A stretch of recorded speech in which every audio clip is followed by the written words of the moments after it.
Hi hello welcome to post 360. నేను మీ మురళీ రాపల్లి. ఎవరన్నా ఒక మంచి చేస్తే దాని గురించి 10 మంది చెప్పుకుంటారు. కానీ ఏ మంచి చేయకుండా కూడా పబ్లిసిటీ చేసుకోవడం కేవలం కూటమి ప్రభుత్వానికే చెందింది. అసలు ఆ కూటమి ప్రభుత్వం ఇన్విటేషన్స్ పైన, పేపర్ యాడ్స్ పైన పక్కన లోకేష్ గారు అండ్ పవన్ కళ్యాణ్ గారి ఫొటోస్ ఎందుకు పెట్టారో ఇప్పటివరకు నాకు అర్థం కావట్లేదు. వీళ్ళిద్దరూ ఆర్డినరీ ఎమ్మెల్యేసే కదా అందరిలాగా. మళ్ళీ వీళ్ళ ఫొటోస్ ఏ ప్రోటోకాల్ ప్రకారం యాడ్స్ లో పెడుతున్నారు, పేపర్ యాడ్స్ లో వాటిలో అనేది అర్థం కావట్లేదు.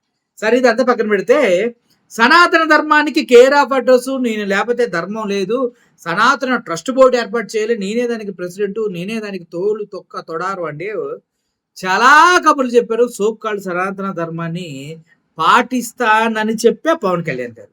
ఆ సనాతన ధర్మాన్ని పాటించే పవన్ కళ్యాణ్ గారు మొన్న సింహాచలం దగ్గర 7 రాళ్ల కింద పడి నలిగి నలిగి చనిపోతే కనీసం వాళ్ళని పరామర్శించడానికి రాకపోగా, దేవినేని ఉమా కొడుకు పెళ్లికెళ్ళి అక్కడ సెల్ఫీలు దిగుతూ ఆ ఇకైకలు, ఆ పకపకలు, అబ్బో అసలు అద్భుతంగా ఉంది ఆ వీడియో.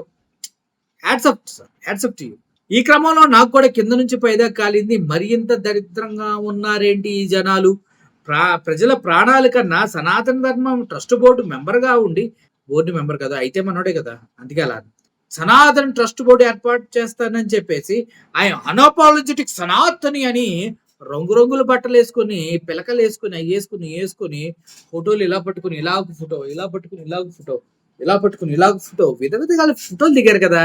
చివరికి ఏమైంది అని మేము అడిగితే ఎవడు సమాధానం చెప్పట్లేదు. ఎందుకంటే మేమంతా ఏదో పోరాడుతూ ఉంటాం కాబట్టి మమ్మల్ని పక్కన తోసేస్తారు. కానీ ఎవరైతే కామన్ మ్యాన్స్ లైబ్రరీ అంటూ ఒక యూట్యూబ్ ఛానల్ పెట్టి గతంలో పవన్ కళ్యాణ్ని పిచ్చిగా ప్రేమించి చివరికి ఆ విఫల ప్రేమలో భగ్న హృదయంతో పాపం దిలీప్ గారు అడుగుతూ ఉన్నారు ఏమని, ఇదే జగన్మోహన్ రెడ్డి హయాంలో గనక సింహాచలం అప్పన్న స్వామి టెంపుల్లో అలా గోడ కూలి ఎవరైనా చచ్చిపోతే పవన్ కళ్యాణ్ బయటకు వచ్చి జగాన్ జగాన్ అని ఎర్రి కేకలు పెడతావు కదా, ఇప్పుడు ఎక్కడికి వెళ్ళారండి అడగకుండా అనేసి దిలీప్ సుంకరా గారు అడుగుతూ ఉన్నారు. ఒకసారి ఆయన ఏమన్నారో వినండి. కరెక్ట్ కాదు. ఇదే జగన్మోహన్ రెడ్డి గారి టైంలో అయితే మా వాయిస్ కూడా ఇలా ఉండదు కదా, చాలా గంభీరంగా జగన్ అని వాడతాను కదా, అలాంటి వాళ్ళం కూడా.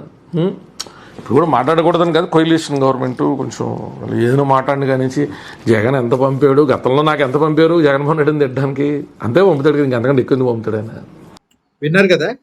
అయితే ఇప్పుడు పవన్ కళ్యాణ్ సనాతని అనుకోవాలా, ఎన్నో పనులున్న పక్కన పెట్టి ప్రజల దగ్గరికి వెళ్ళి మాట్లాడి వాళ్ళకి అండగా ఉండి నిలిచి మరణించిన ప్రతి ఒక్క కుటుంబానికి 2 లక్షల రూపాయలు తనకు అవసరం లేదు జగన్మోహన్ రెడ్డి గారికి.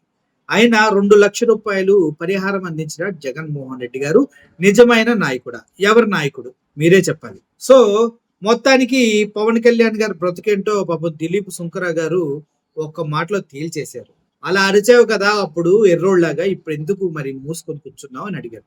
సింపుల్గా అంతే కదా. సో దీని అంతటికి కారణం ఒకటే, డబ్బు, అధికారం, డిప్యూటీ సీఎం అనే హోదా.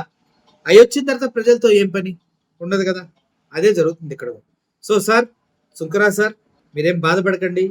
మీరు ఇంతకుముందు పవన్ కళ్యాణ్ వెనకేసుకొచ్చేవారు, ఇప్పుడు మీరే ప్రశ్నిస్తున్నారంటే మళ్ళీ మిమ్మల్ని కూడా పేటిఎం కుక్క, ఎంత తీసుకున్నారో ఆ నక్క, ఊరెనక పెద్ద తొక్క, ఇట్లాంటి మొత్తాన్ని మాట్లాడుతూ ఉంటారు. వాస్తవాన్ని మాట్లాడిన ప్రతిసారి ప్రతి ఒక్క యూట్యూబర్కి, ప్రతి ఒక్క నిజాలు మాట్లాడే వారికి ఎదురయ్యే సమస్య ఇది.